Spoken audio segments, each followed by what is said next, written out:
بچے کی پیدائش کے بعد ڈلیوری روم سے نکلے 1 گھنٹہ ہوا تھا۔ ماں کو ابھی ہوش آیا تھا۔ بدن میں طاقت بالکل ختم ہو گئی تھی۔ کروٹ لینا تو دور کی بات، ہلنے میں بھی بے پناہ دقت ہو رہی تھی۔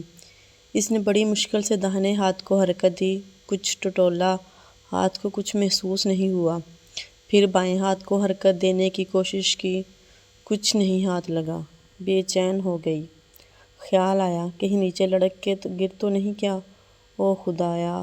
ہمت کر کے بمشکل پلنگ کے نیچے دیکھا، نیچے بھی نہیں ہے۔ گھبراہٹ ہونے لگی، ماتھے پر پسینے کی بوندیں نمایاں ہو گئیں۔ دور کھڑی نرس کو اشارے سے بلایا، ہونٹ ہلنے پر کچھ الفاظ نہیں نکل سکے۔ نرس نے ماں کی گھبراہٹ محسوس کر لی، اس کی آنکھیں بھی نم ہو گئیں۔